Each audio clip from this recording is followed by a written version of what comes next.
주님이 사랑하는 자녀들에게 어려운 일이 생길 수 있는가에 대한 그 질문에 대한 답이 오늘 본문에 나오고 있습니다. 오늘 본문에는 예수님을 사랑하고 또 예수님이 너무나 사랑하시는 가정에도 얼마든지 고난이 찾아올 수 있다 말씀하고 있어요. 예수님이 사랑하는 사람들도 병이 들 수 있습니다. 예수 잘 믿어도 병듭니다. 예수 잘 믿어도 때로는 사람의 사업에 어려움이 찾아오고 문제로부터 열애되지는 않습니다. 왜 예수님을 사랑하는 믿음의 가정, 믿음의 사람들에게 이런 어려운 일이 생기는가? 때로는 주님이 사랑하는 사람들의 성장과 성숙을 위해서 고난을 허락해 주신다는 겁니다. 시편 119편 71절에 고난당한 것이 내게 유익이라 이로 말미암아 내가 주의 율례들을 배우게 되었나이다. 우리 믿는 자들이 고난을 통해 주시는 아주 중요한 영적인 이유가 있다는 거죠. 문제보다 더 크신 주님을 깨닫게 하기 위해서, 문제보다 더 큰 은혜를 경험하게 하기 위해서 때로는 고난을 허락하십니다. 오늘은 내가 깨우러 가노라 라는 제목으로 말씀을 선포하겠습니다. 요한복음 11장은 예수님께서 죽은 지 나흘 된 4일이 된 그 나사로를 다시 살리시는 일을 1절부터 44절까지 굉장히 긴 절이죠. 그만큼 할애해서 기록하고 있습니다. 그만큼 이것이 얼마나 중요한 일인지를 요한복음에서 강조하고 있고 우리들에게 무엇을 깨닫게 하십니까? 주님은 부활의 능력을 가지신 메시아 되심을 알려주시기 위한 것이죠. 그 1절에 보면 어떤 병자가 있으니 이는 마리아와 그 자매 마르다의 마을 베다니에 사는 나사로라. 그리고 2절에 쭉 그 관계를 설명하고 있어요. 본문의 시작에 어떤 병자가 있으니 라는 말로 시작하고 있고 이 병자의 가족들 마리와 마르다 그리고 그의 오라버니 나사로에 대해서 그 관계가 어떤지 2절에 설명하고 있고 예수님께서 이들을 얼마나 사랑하셨는지 사복음서에는 이 예수님이 사랑하는 누구, 사랑받는 누구 이런 말이 거의 나오지 않습니다. 근데 오늘 본문 3절과 5절에 특별히 나오고 있어요. 3절에 보면 주여 보시옵소서 사랑하는 자가 병들었나이다 아니에요. 주님이 사랑하는 자들이라는 거예요. 5절에 보니까 예수께서 본래 마르다와 그 동생 나사로를 사랑하시더니 주님이 사랑하는 이토록 예수님이 사랑하는 가정에 불행이 찾아왔습니다. 그 불행이 무엇이에요? 마르다와 마리아의 오빠 나사로가 병들어 죽게 되는 것입니다. 이에 사람을 보내 나사로를 살려달라고 요청하게 됩니다. 이 세상에서 죽음보다 더 큰 절망이 어디 있습니까? 이 세상에서는 생명이 끝남과 동시에 모든 소망은 끊어지는 겁니다. 더 이상 만날 수가 없는 거예요. 이에 주님은 제자들과 함께 가자 말씀하시죠. 그러나 제자들이 만류하는 장면이 나옵니다.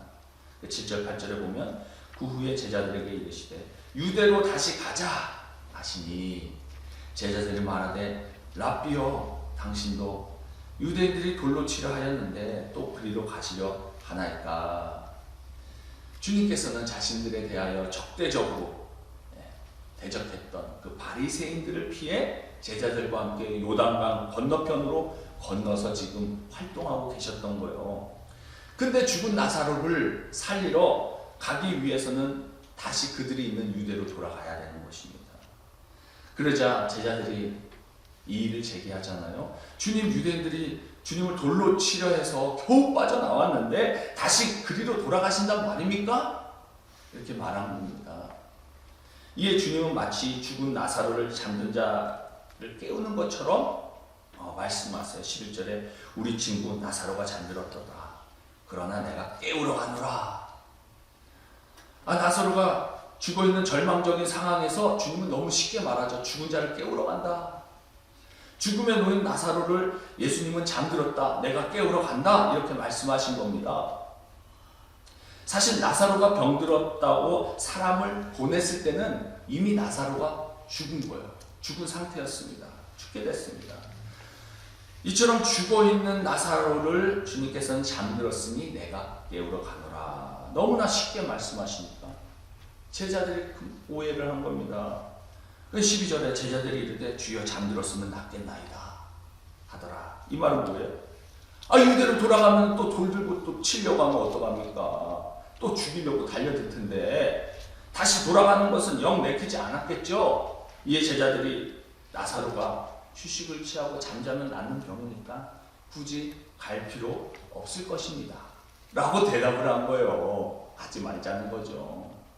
예, 주님께서 이해를 못하니까 제자들이 그러니까 제자들에게 어떤 상황인지 확실하게 알려줍니다. 14절에 이에 예수께서 밝히 이르시되 나사로가 죽었느니라. 예수님께서는 죽은 나사로를 살리시기 위해서 다시 한번 가자 말씀하십니다. 15절에 내가 거기 있지 아니한 것을 너희를 위하여 기뻐하노니 이는 너희로 있게 하려 함이라. 그러나 그에게로 가자 하시니 재차 가자고 말씀하세요. 너희가 거기 있지 않은 것은 다행이라는 거예요. 왜냐하면 죽은 나사로를 살리는 기적을 제자들이 보고 믿게 될 것이기 때문이라는 겁니다. 이에 그에게로 가자 말씀하실 때 제자들이 엉거주춤하지 않았겠어요. 이때 도마가 나서서 말합니다. 16절에 디두모라고도 하는 도마가 다른 제자들에게 말하되 우리도 주와 함께 죽으러 가자 하니라. 다른 제자들이 또 돌 맞으면 어떡하나 이렇게 엉거주춤하고 있을 때 도마가 나서서 우리도 주와 함께 죽으러 가자. 이 의미가 무엇입니까? 주님이 죽음을 무릅쓰고 가시겠다는데 너희들은 그냥 바라보고만 있을 것이냐? 우리도 죽음을 각오하고 주님을 따라가자 이 얘기죠. 주님이 보시기에 도마가 얼마나 기특했겠습니까? 고마웠겠습니까? 돌에 맞아 죽을지 모르는 곳에 가고 싶은 사람이 누가 있겠어요? 도마라고 해서 죽음이 두렵지 않은 것이 아니죠. 그러나 도마는 죽으러 가자, 주님과 함께 죽으러 가자고 일어선 겁니다. 도마가 그렇게 자신 있게 일어나서 앞장설 수 있었던 것은 주님에 대한 충성심 때문이었을 것입니다. 주님과 함께 죽을 수 있다는 충성심.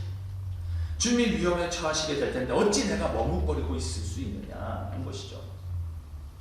우리에게도 도마와 같은 사람이 필요합니다. 뒤에서 말만 하는 사람이 아니라 앞장서서 행동하는 사람. 다른 사람이 머뭇거렸을 때 하나님의 말씀에 힘입어서 용기 있게 나설 수 있는 사람이 필요하다는 겁니다. 기적을 경험하기 위해서 신앙적으로 과감하게 주님의 말씀에 순종하고 행동하는 사람들이 필요하다는 것입니다. 가정과 교회도 마찬가지 아닙니까? 주님의 말씀에 힘을 얻어 함께 나아가자.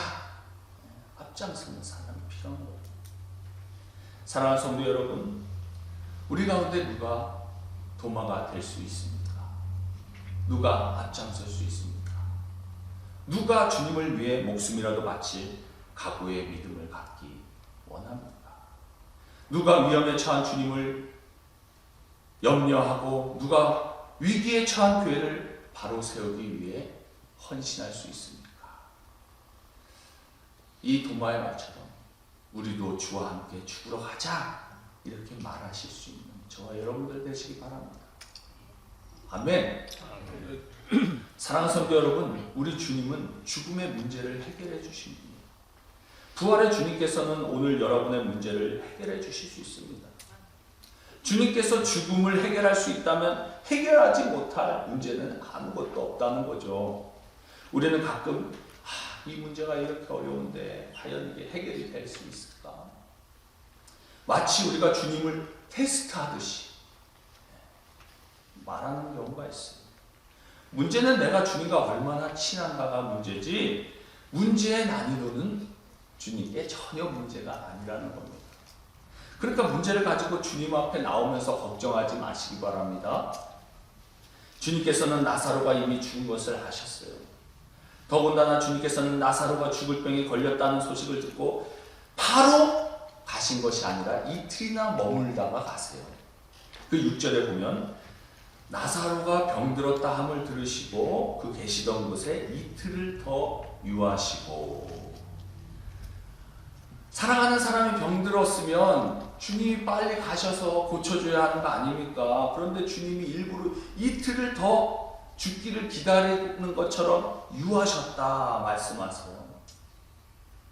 그러면 주님이 왜 나사로가 죽은 것을 알면서 이틀이나 더 유하셨는가, 지체하셨는가? 분명한 것은요, 주님이 나사로에게 갔을 때 나사로는 이미 죽은 지 나흘, 며칠이요? 4일째 되는 날이에요. 그러니까 이틀을 더 유하시고 갔다는 말은 뭐예요? 이미 나사로가 중병에 들렸다는 것을 소식을 전하러 가는 날 이미 나사로는 죽은 거예요. 그리고 그 소식을 듣고 이틀을 유하고 오신 거예요. 그러니까 4일이 걸린 거죠. 그러니까 죽은 지 이틀 만에 가실 수 있는 것을 나흘 만에 가신 것 뿐입니다. 이미 죽은 거는 똑같은 거예요. 근데 좀 더 일찍 가냐 늦게 가느냐 차이죠. 그러나 여기에는 중요한 이유가 있습니다. 무슨 이유가 있을까요? 유대인들은 당시 사람이 죽으면 혼이 사흘 동안 머물러 있는다. 그러니까 3일 동안은 혼이 머물러 있는다. 이렇게 말했다는 겁니다. 그래서 3일이 지나서 시신이 부패하기 시작하면 비로소 죽었다. 우리도 보통 3일장 치렀잖아요, 예전에. 혹시 살아날까? 그러니까 주님이 만약에 이틀 만에 가셔서 기적을 일으켜서 살아나면은 사람들이 뭐라고 하겠어요? 야, 저거는 죽은 줄 알았는데 죽은 게 아니었을 가능성이 높아. 우연의 일치로 해석할 여지가 다분한 것이죠. 이에 주님께서는 이 기적이 누구로부터 온 것인지 의심의 여지 없이 유대인들에게 각인시키기 위해서 죽은 지 나흘째 되는 날 돌아가신 겁니다. 절망 가운데 주님이 가신 거예요. 우리들 인생 가운데도 많은 경우 하나님의 응답이 너무 느리다고 느껴질 때가 많이 있잖아요. 왜 이렇게 늦게 오시는가? 상황이 다 종료되었다고 느껴질 정도로 늦게 오시는 경우가 있다는 겁니다. 그런데 우리가요, 영화를 보려면 이렇게 불을 꺼야 하듯이 때로는 우리의 자아가 너무나 세기 때문에 우리의 인간적으로 동원할 수 있는 수단과 방법이 다 끊어진 뒤에야 하나님의 응답이 시작되는 경우가 많다는 겁니다. 왜냐하면 하나님의 기적과 역사 뒤에 우리의 노력이 단 1%라도 들어간다면 우리는 하나님의 은혜보다는 그래도 내가 좀 노력한 것에 대해서 내가 드러내려고 하는 여지가 다분한 거죠. 주님께서는 우리의 인생의 불이 다 꺼진 뒤에 오시는 경우가 많은데 가장 좋은 것을 주시기 위해서 타이밍을 조절하신 겁니다. 사랑하는 성도 여러분, 여러분의 인생이 죽음처럼 힘든데 너무 슬로우하게 느리게 오신다고 생각하는 사람들은 릴렉스 하시기 바랍니다. 때가 되지 않았을 때, 그죠? 밥솥을 열면 밥이 설익잖아요. 하나님이 때론 답답할 정도로 타이밍을 끌다가 오시는데 그 타이밍이 정확한 타이밍이에요. 어떤 타이밍? 하나님이 하셨다는 타이밍.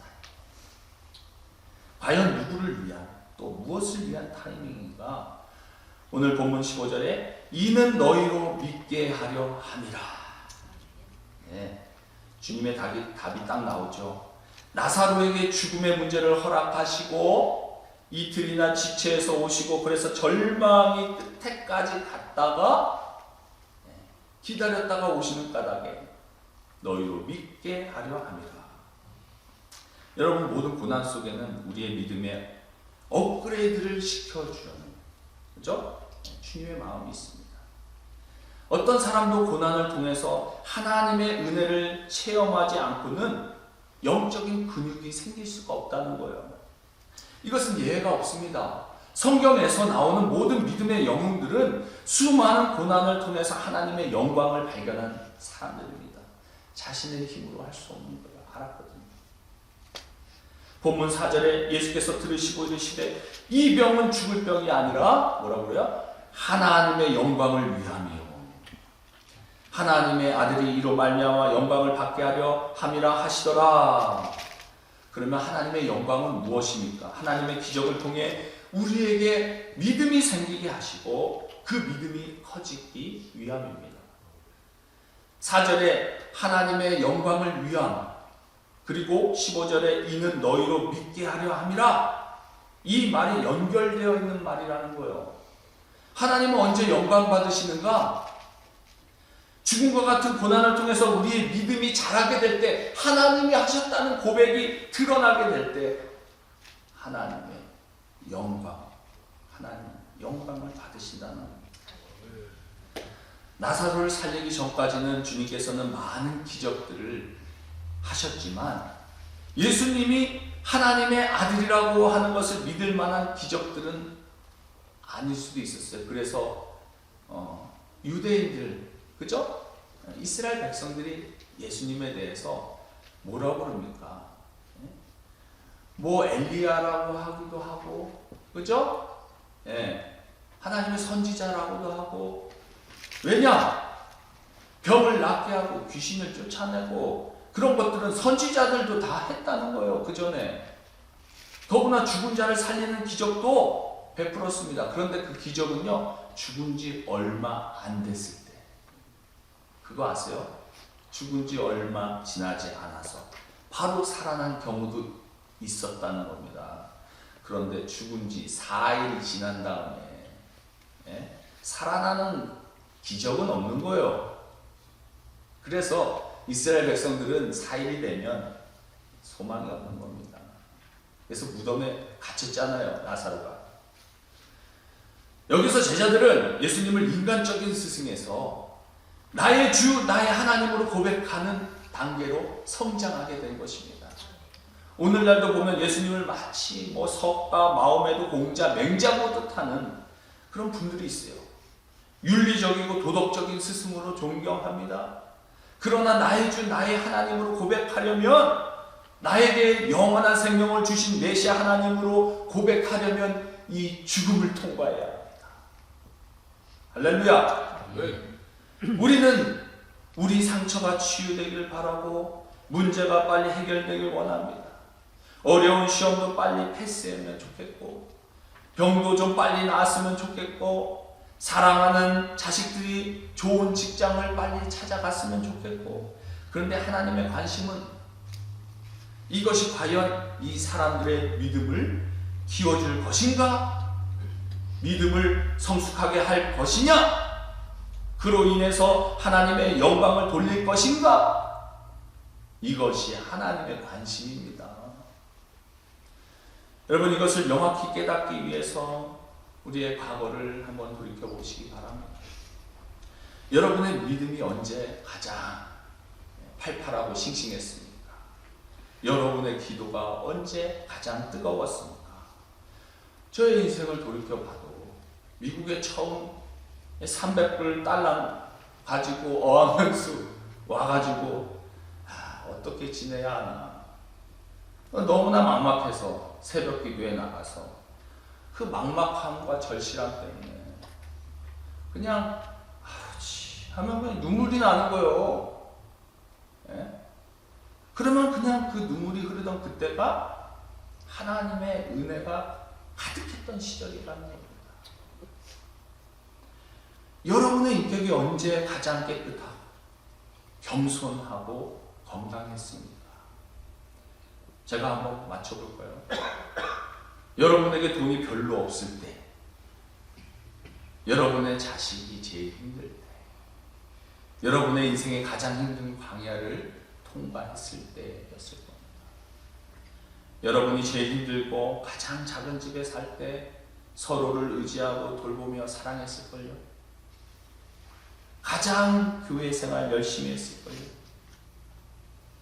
그런데 하나님의 축복으로 상황이 호전되고 나면 완전히 딴 사람이 되는 경우가 너무나 많습니다.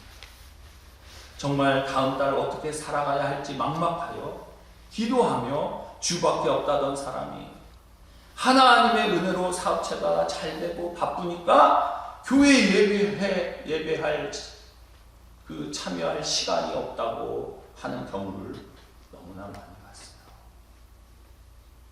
한 달에 2,000불 벌면서 간신히 11조하며 눈물과 감사에 젖어 있던 사람, 한 달에 5,000불 이상으로 11조하게 해주셨는데 그때부터는 헌금이 아깝다고 생각합니다. 큰 돈이 아깝다는 거예요. 우리가 잘 보십시오. 우리의 믿음이 가장 건강할 때, 영광을 돌리는 삶을 살 때는 잘 나갈 때가 아닙니다. 안타깝게도 잘 나가면서 그러면 참 좋겠는데, 안타깝게도 우리가 죽음을 통과할 때입니다. 그때 가장 겸손해집니다.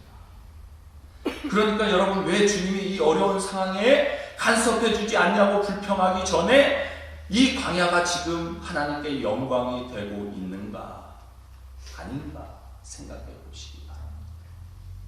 나의 죄로 인해 생기는 문제인지 아니면 주님께 영광이 되기 위한 문제인지 점검해 보시기 바랍니다. 하나님께 영광이 되는 문제라면 주님은 반드시 죽은 나사로를 깨우러 오십니다. 지금 여러분의 인생에 어느 부분이 죽어 있습니까? 사업, 돈, 관계, 자식, 부부의 문제가 죽어 있습니까? 예전 교회에서 교수로 취업하지 못하는 문제로 고민하던 집사님이 계셨어요.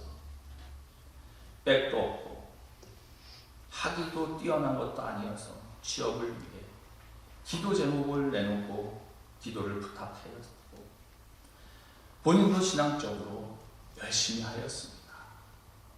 하나님은 이 고난의 시간을 통해서 집사님을 더 거룩하게 만들어 주셨고 결국에는 한국에 있는 국립대 교수로 취직하게 되었습니다. 이 주변에 있는 교수들이 놀랄 문자로 아주 놀란 거예요. 왜? 지방대 출신인데 국립대 교수로 간 거예요. 다들 거기 가고 싶어서 한다는데. 그것은 유명한 대학과 대학원에서 학위를 받고도 취직하기 힘든 곳입니다.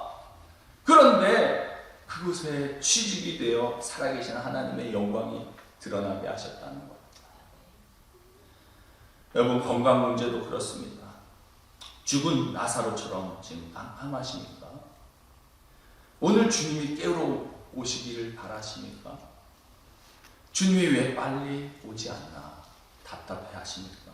내 인생의 돌파를, 이 브레이크를 해야 하는데 캄캄합니까? 오늘 여러분의 영혼의 상태를 점검하시기 바랍니다. 여러분 속에 아직도 때로는 교만의 가시가 너무 많이 남아있지는 않습니다. 상처의 가시가 너무나 많지는 않습니다. 열등감과 독선과 이것을 예수님께서 뽑아내기를 기다리고 계십니다. 예수님은 죽은 나사로를 잠자는 자를 깨우는 것처럼 깨우기를 원하시는 분이십니다. 여러분, 문제가 아무리 어려워도 주님에게는 아무 문제가 아니라는 거예요. 중요한 것은 여러분의 믿음이 커질 것이냐, 믿음이 살아날 것이냐, 그래서 하나님께 영광을 돌릴 것이냐 아니냐. 예수 안에 있으면 죽음도 문제가 아닙니다. 예수님 밖에서의 죽음은 절망이지만 예수 안에 있으면 죽음을 브레이크로 돌파할 수 있습니다. 오늘 예수님의 손을 붙잡고 여러분의 죽음 같은 광야를 브레이크로 하시기 바랍니다. 그 과정에서 여러분을 영적으로 업그레이드 되기를 바랍니다. 하나님께서 여러분 영적 메시지를 주기를 원하시는 게 있습니다. 괜히 어려운 일이 생기는 것이 아니죠. 그 광야를 통과하고 나면 여러분에게 주는 어떤 엄청난 메시지가 있다는 겁니다. 이걸 캐치하면 여러분은 남들보다 뒤처진 것 같지만 훨씬 앞서가게 될 것이에요. 요셉은 10대 때 다른 애들 다 유학 가고 학원 가고 공부하러 그렇게 진짜 아둥바둥하고 그런 시기에 노예로 팔렸잖아요. 인생 늦게 가는 것 같은 일, 그야말로 참혹한 인생이죠. 그 수많은 사람이 평생 걸려도 오르지 못할 애굽의 총리가 됐잖아요. 총리 대신에 가는 그 나이가 30에 딱 간 거예요. 30에. 여러분, 인생이 늦은 것 같이 보여도 사실은 그 길이 가장 빠른 하이웨이였습니다. 실은 그게 지름길이었어요. 그러므로 여러분, 이 고난의 시간, 지체되는 시간, 힘들어지는 시간, 이 시간을 답답해하지 마시기 바랍니다. 교회적으로도 마찬가지예요. 주님께서 브레이크로 하시면 해결되는 겁니다. 할렐루야! 하나님의 시간은 하나님이 컨트롤 하십니다. 여러분, 절대 늦지 않았습니다. 절망하지 마십시오. 조급하지 마십시오. 하나님의 손이 오늘 광야를 지나는 죽음과 같은 고통을 지나는 여러분에게 임할 때에 여러분의 믿음이 살아나게 될 것입니다. 믿음을 가지고 주님을 따라갑니다. 썩어서 냄새나는 죽음의 문제를 해결하신 주님의 능력과 은혜를 경험하실 수 있는 저와 여러분들 다 되시길 주님의 이름으로 축원드립니다. 기도하겠습니다. 사랑의 아버지 하나님, 고맙고 감사합니다. 죽음은 이 세상에서 모든 소망이 끊어진 더 이상 희망이 없는 상태이고, 이 죽은 나사로를 주님이 깨우러 오신다고 말씀하실 정도로 가장 어려운 죽음의 문제도 주님에게는 아무런 문제가 되지 않은 것을 이 시간 깨닫습니다. 문제는 우리의 믿음입니다. 주님, 저희로 하여금 믿게 하려 합니다. 주여, 우리는 믿음이 연약합니다. 이 고난을 통하여 우리 믿음이 성숙해지고 새로워지게 하여 주시옵소서. 주님, 나를 오늘 깨우러 와 주시옵소서. 주님, 나에게 믿음을 회복시켜 주시옵소서. 주께 영광 돌리는 이 고난을 통하여 주님께 영광을 돌리는 믿음의 사람들로 세워지게 하여 주시옵소서. 감사하고 예수님 이름으로 기도합니다. 아멘. 우리 이 시간